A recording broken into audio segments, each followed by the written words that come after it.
The HomePod has been discontinued, and I know this is not new news anymore, but this has really started to show. In the UK at least, the HomePod has been taken down from the Apple Store, so if you're really wanting one, your best bet is probably second-hand ones on eBay. But the thing is, in situations like this, a lot of people would like to hold on to their HomePods. With Apple focusing their efforts on the HomePod mini, the original HomePod is Apple's first and probably last generation of a product of its category and caliber. And it's totally understandable why people wouldn't want to sell their original HomePods. It has some sort of commemorative value. But after thinking about this for almost half a year, I finally decided to make the jump. I'm saying goodbye to the OG HomePod and saying hello to one of these.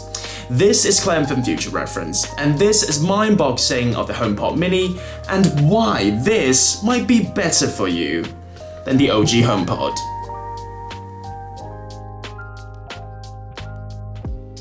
The first thing you'll notice about the HomePod mini is, of course, the size. Even if you're just comparing the packaging of the two, you can really see a difference. And I'm not living in a large space, so pretty much what you're seeing behind me is what I've got. And in the spirit of keeping my place minimalistic and clean, I'm not going to introduce a huge object into my life unless is absolutely necessary. This is the point where I've become quite critical about the HomePod. Disclaimer, I'm not an audiophile, but I genuinely believe that this HomePod can produce some really beautiful sounds. And it can keep that up without distortion, even at max volume. But here's the thing. Since owning this from 2018, other than testing it for fun for the very first time, I've never actually listened to anything at full volume on this thing. If I want some mellow music before I sleep, I set it at 10 to 15%.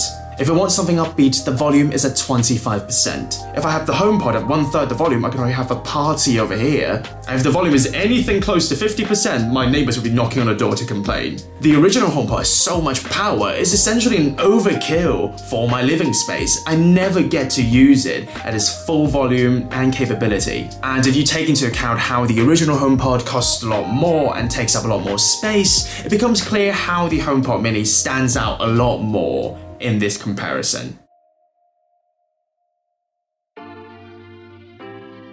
Of course, as smart speakers, the HomePod and the HomePod mini are not just about the music they can pump out. It's also about the ways you can interact with them, even the minor things they can do to make your life a little bit more streamlined. And here, I'm not talking about Siri, because the HomePod and the HomePod mini can pretty much do the same things, like tell you about the weather, help you send a message, or control all the smart devices around your home. Instead, the two important things that set them apart would be ultra-wideband and Thread.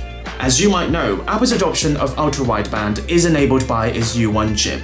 Compared to using Bluetooth, ultra-wideband can more accurately determine the distance and direction of different devices. As a result, we've got easier sharing with AirDrop, precision finder with AirTags, and very soon, car keys with ultra-wideband on watchOS 8 and iOS 15. But here, the U1 chip on the HomePod mini does just one thing.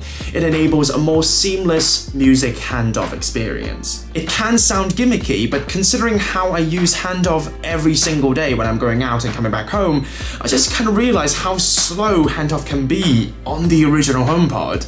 I'll be holding my phone next to it, relying only on Bluetooth and Wi-Fi signal to help me do the handoff, hoping it works so I don't look like an idiot, and there you go. It will be a painful wait. And that is just nothing like the tap and go experience with the HomePod mini. Of course, this is just a simple quality of life upgrade, but considering how the HomePod mini is way cheaper than the full-size HomePod, there is just no downsides to this equation. And yet another thing we can't physically see is something called Thread. And to talk about it, I'm just going to put myself in a less flattering angle. And this is what I'm trying to show you.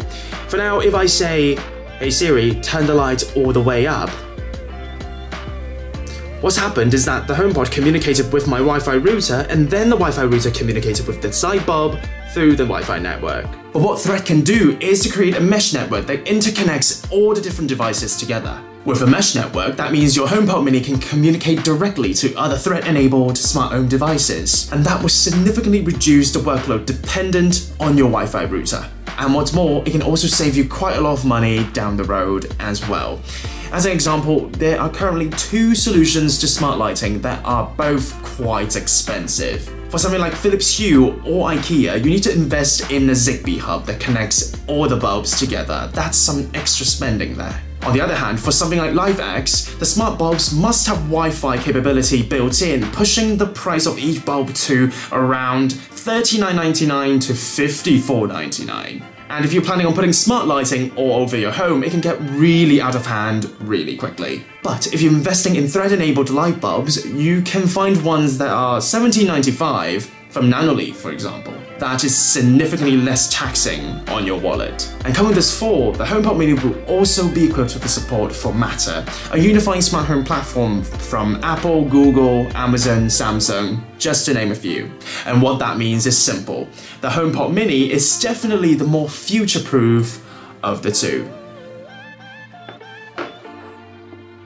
The HomePod Mini is undeniably a more complete package than the OG HomePod, despite being a quieter speaker. But for someone like me, the volume of a speaker is definitely not of my highest priority. I did love my old original HomePod, but that was before the HomePod Mini became a thing. It might seem strange that Apple made the conscious decision to discontinue the full-size HomePod, but from what I see in the HomePod Mini, it makes perfect sense. If you look at features, if you look at usability, if you look at future-proofing, the HomePod Mini, despite a smaller size, it does pack a better punch. For now, thank you so much for watching. If you're thinking of buying one, or if you already have one of the HomePods, do leave a comment down below and tell me what you think about them. I'm always up for a chat. Don't forget to also give this video a like and subscribe to the channel for more of my tips, tricks, and reviews in the future. This has been Clem, and I can't wait to see you again real soon on Future Reference.